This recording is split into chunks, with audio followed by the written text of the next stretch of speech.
Տիկին Փոստան ջան, խնդրում եմ ներկայացրեք ինչ տեղի ունեցավ դատական նիստին, երբ ավարտվեց, ինչ են առաջարկում քննիչները։ Դատական նիստը ավարտվեց արդեն գիշերը լուսադեմին ժամը 3 անցեր եւ բավական երկար տևեց, երկար ընթերցեց ինչ որ գաղտնալսումներից, տեքստեր էր, ինչ որ խոսակցություններ էր մեջ բերում քննիչը, բայց ոչ մի վերաբերելի խոսակցություններ տագորություն չուներ, այդ խոսակցությունները ինքը մեկնաբանում էր իր ուզած ձևով, բայց ամենակարևորը այն է, որ այդ խոսակցությունները, որը մեջ բերվել էին, այսինքն թղթային տարբերակից էր նա ընթերցում, դրանց կրիչները, էլեկտրոնային, թե ինչպես են դրանք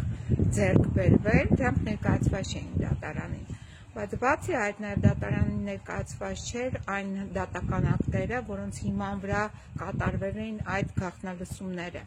դրանք էլ ներկայացված չէին դատարանին, այսինքն մենք չունենք նաև այդ դատական ակտերը։ Բայց պարզվում է քաղաքապետ դառնալուց անմիջապես հետո դատարան են մտնում եւ ստանում են որոշում գաղտնալսելու պարոն Վարդան Ղուկասյանին իր բնակարանում, իր ավտոմեքենայում, այսինքն այդ օպերատիվ հետախուզական գործողությունները կատարելու իր բնակարանում, իր ավտոմեքենայում, իր աշխատասենյակում, իր մենք չգիտենք, դրա համար եմ ասում, այդ դատական ակտը ներկայացված չէր դատարանին։ Իսկ դա շատ կարևոր փաստաթուղթ է, որի հիման վրա պետք է նաև որոշ չափով հիմնավորվեր հիմնավոր կասկածը։ Հետևաբար մենք արդեն կարող ենք ակնհայտորեն ասել, որ այս ընթերցանությունը որևիցե կերպ աղերս չուներ հիմնավոր կասկածի հետ։ Սա իրենք ներկայացրեցին որևիցե կապ, որ ինչ-որ մի օրենք է խախտվել, այդպիսի կապ առկա չէր։ Իսկ այդ կաշառքի հետ կապված պատմությունը Ուրեմն տեսեք, եղել է նախկինում երկար տարիներ աշխատող այդ քաղաքապետարանի ճարտարապետը, որը ինչ-որ գործողություններ ծավալել է եւ գործողությունները ծավալել է ոչ թե Վարդան Ղուկասյանի պաշտոնավարման ժամանակահատվածում, այսինքն ոչ թե այս մի քանի ամիսների ընթացքում, այլ դրանից առաջ Սարիկ Մինասյանի պաշտոնավարման ժամանակահատվածում հենց այդպես է գրված էր, այսինքն հանրային քրեական հետապնդում հարուցելու որոշման մեջ գրված էր մի քանի դրվագներ, որոնք վերաբերելի են 2024-25 թվականների փետրվար ամսին, այսինքն երբ պաշտոնավարում էր Սարիկ Մինասյանը, եւ այնտեղ գրված էր, որ ստացել է կաշառք, այսինքն ստացել է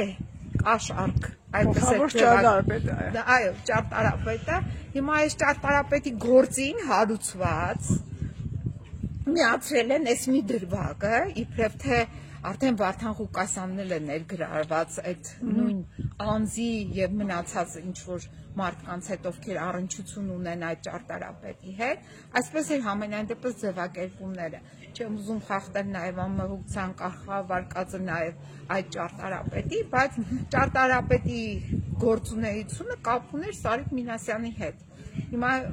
պետք է ճշտել Սարիկ Մինասյանը, որ քաղաքապետի պաշտոններ, պաշտոնակատարներ այդ ժամանակ ինչ գործառույթներ է արել այդ ճարտարապետի հետ։ Եվ ինչ էին ուզում քննիչները, ինչ կանեն ուզում։ Ուզում էին կալանավորում 2 ամիս ժամկետով, այո, այդ ծայրահեղ միջոցն էին ուզում,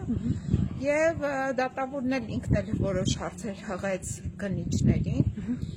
Մենք էլ հղեցինք մեր, այսինքն հայտարարությունները նաև արեցինք, դրանով եզրափակվեց այս Երբ կհրապարակվի որոշումը, ինչ ասես։ Առավոտ ժամը 9:45։ Հարգելի քաղաքացիներ, հարգելի ժողով, ֆիքսենք, որ առավոտ ոնց 10-15 պագաս կհրապարակվի որոշումը, ոնց կլինեք դատարանի փակում, եթե ձեզ հետաքրքիր է։ Շնորհակալություն, Տիկին Փոստան ջան։